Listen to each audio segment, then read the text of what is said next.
Chuck Norris couldn't or wouldn't do.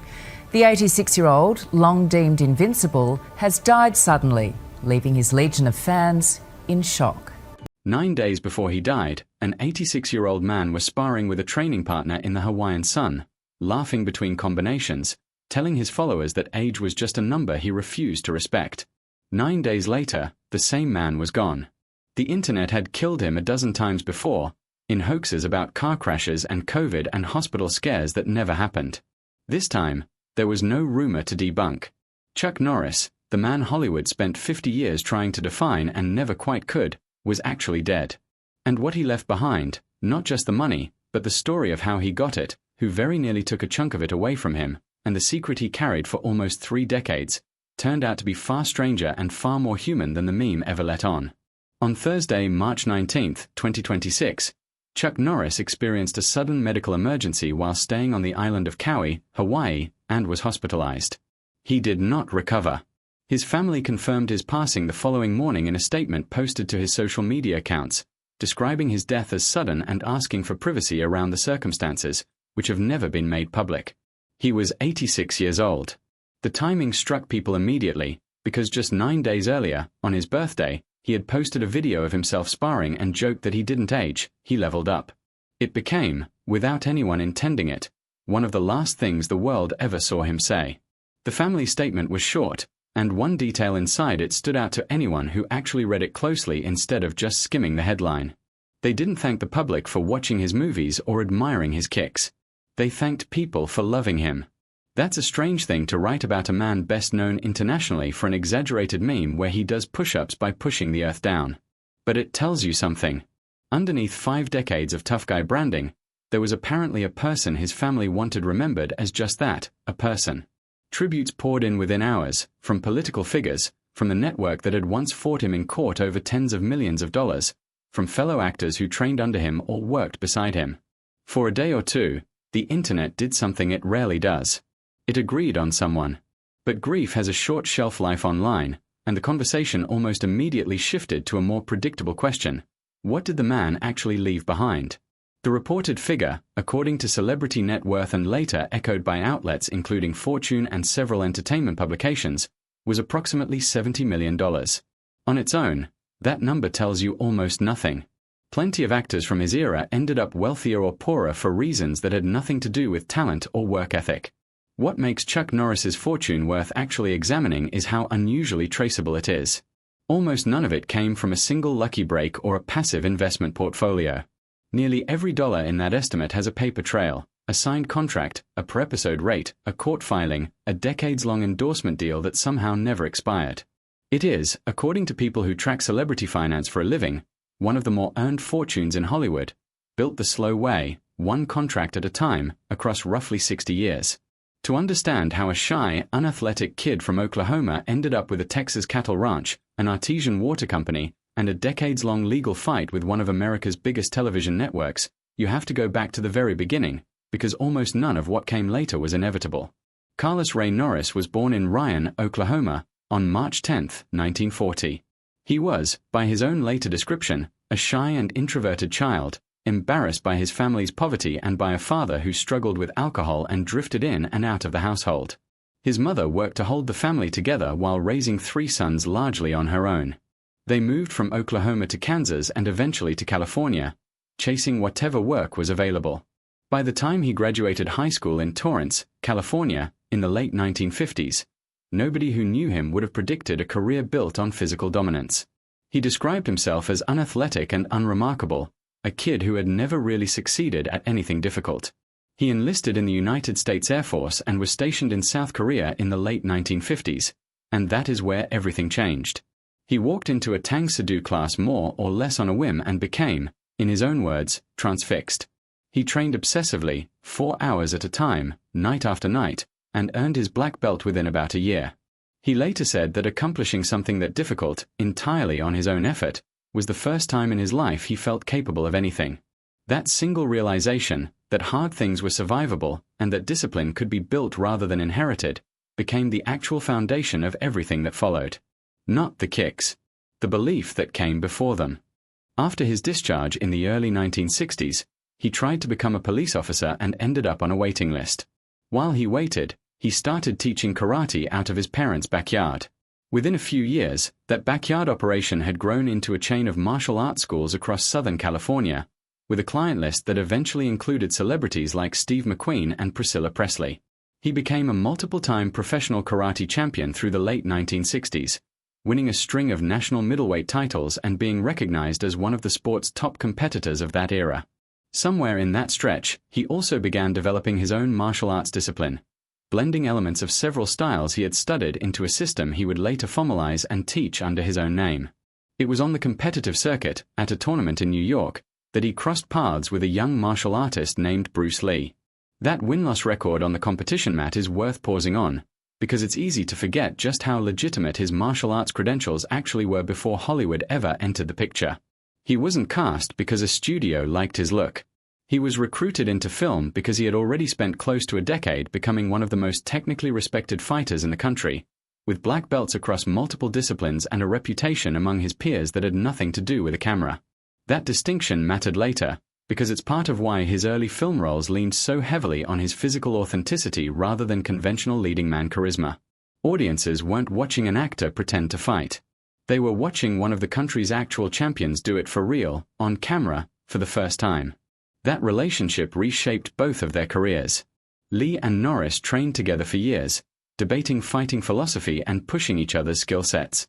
When Lee was directing his own film overseas and needed someone physically credible to serve as the final antagonist in a climactic fight sequence, he called Norris. The film was shot on a shoestring budget and became a massive worldwide hit, and Norris, despite losing the on-screen fight, became globally recognizable almost overnight for having gone toe-to-toe with a man many still consider the greatest martial artist to ever appear on film. After Lee's death in 1973, Norris stayed close to the family, and by several accounts spent time with Lee's young son, sharing stories about his father. It was another student, Steve McQueen, who reportedly pushed Norris toward acting seriously, telling him he already had the screen presence and just needed to learn the craft. Norris took acting classes, landed small early roles, and eventually starred in a low-budget action film that turned a real profit. When no studio would distribute his follow-up film, he and his producers rented theaters themselves and released it independently. It made nearly 20 times its budget back. Through the late 1970s and into the 1980s, he became one of the defining faces of the era's action genre, appearing in a run of films about soldiers, mercenaries, and vigilantes taking on impossible odds. Those movies rarely won over critics, but they built something more durable than critical respect, a consistent, loyal audience that showed up for every single release, which is exactly the kind of dependable box office track record that studios in that era were willing to keep funding year after year. By the early 1990s, he had appeared in more than 20 films and built a loyal audience, but he still hadn't found the project that would turn him from a working action star into a permanent fixture of American pop culture. That project premiered on CBS in April 1993, and it nearly died before it found its footing. The original production company behind the series went bankrupt during the first season, after only a handful of episodes had been completed. The show was reportedly close to being cancelled outright when the premiere ratings came in far stronger than anyone expected, and the network found new production partners to keep it alive. What followed was 9 seasons and roughly 200 episodes, making it one of the longest-running primetime dramas ever filmed almost entirely on location in Texas. Norris controlled significant creative direction through his own production company, insisted on morally grounded storylines that reflected his personal faith, and worked alongside his brother, who served as a producer on the series. According to reporting from Fortune and court documents that later became public, Norris earned roughly $375,000 per episode, plus a contractual share of the show's profits. Once syndication kicked in, the show eventually aired in more than 100 countries. The revenue multiplied well beyond what anyone initially projected. Court filings from a later lawsuit put the franchise's total revenue at more than $690 million over its lifetime. That number is where the story stops being a simple success story and turns into a genuine legal fight. In 2018, Norris sued the network and its parent studio, alleging that he was owed tens of millions of dollars in unpaid profit participation. His legal team argued that the way streaming and syndication revenue had been structured allowed the studio to avoid triggering the profit-sharing clause in his original contract, and that he had effectively stopped receiving his contracted share of certain revenue streams years earlier.